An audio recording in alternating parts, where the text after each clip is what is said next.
בכל ביתי נאמן הוא. אחרי מאבק גדול, הרב נפטר לפני דקות בודדות.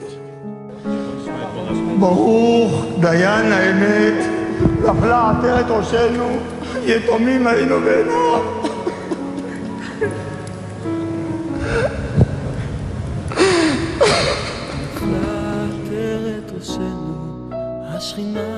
כולנו היינו שם, כל העדות, כל החוגים, כל המגזרים וכל הכיפות.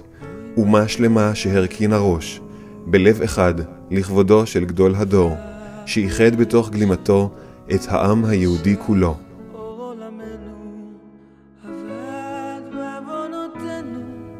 לאחר יותר משנה מפטירתו, משתף אלי ישי בתחושות החזקות על חסרונו של מרן. חסר, כל כך חסר, לבוא לפה, כשעצוב, כששמח, להתייעץ, להתברך. זכיתי לבוא לפה יום יום, כשני עשורים. שבתות וחגים. אוי מה יהיה עלינו, אוי נשארנו לבדנו, אוי מה יהיה. הזכות להיות קרוב למרן זה נחמה. זה נחמה מסוימת שזכית הזכות בלתי רגילה, להיות כל כך קרוב, כל כך אהוב אצל גדול הדור. אהבה בלתי רגילה. עצם מעצמנו בשלום ובשלנו. אז מה יהיה לו יהיה, בכל שתראה. תלך חן שחקתו ונהיה אלוהים בידה. כל דבריך היו נשמעים בהגדות. עכשיו השאירו עם אותה ניסח, אהבת עולם. אני זוכר את החום הגדול, את ברכותיו, את הצ'פחות, את הנשיקות, את הכוח שהוא נתן לנו. מרן עלה לשמי מרומים, ואנו נותרנו יתומים. נפלה עטרת ראשנו, יתומים היינו בעיניו.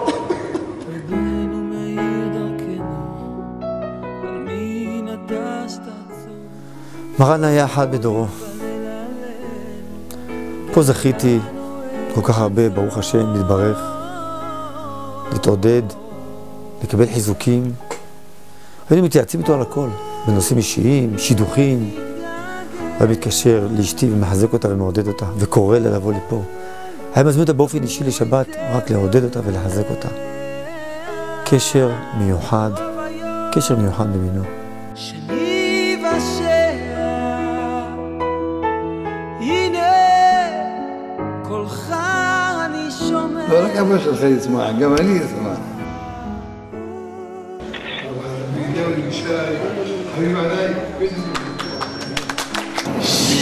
ישי יסף דיהו ישי, שהוא בכל ביתי נאמן. כל מה שהוא אומר, אני אומר לשם. חבל על דאבדין ולמשתכחים.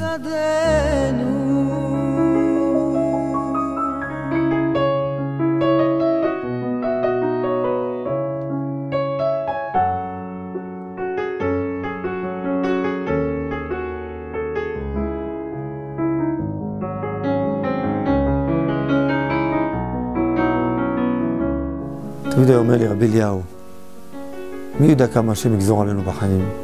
כל רגע אני יכול לכתוב עוד פסק ועוד פסק. זה לא יותר חשוב. אבל היה עושה גם את זה וגם את זה. אבל את רוב הזמן השקיע לחיבורים הנפלאים האלה. זה מה שנשאר לנו. 14 שנים של קשר כמו אב לבן, בנאמנות מוחלטת. 14 שנים זכה אלי ישי להיות במחיצתו של גדול הדור, מרן הרב עובדיה יוסף. 14 שנים בהם הדריך אותו מרן צעד צעד. בכל השנים הללו הלך אלי ישי בדרכו, וממשיך אותה לאחר פטירתו. מפעל חייו של מרן זוהי לא מפלגה. מפעל חייו של מרן זוהי דרך. דרך שמתמסרת לתורת ישראל. דרך שמאחדת ואוהבת כל יהודי ללא הבדל צבע או סוג הכיפה. דרך של אהבת ישראל, אהבת ארץ ישראל. אבא, נשארנו נאמן ביתו. לבדנו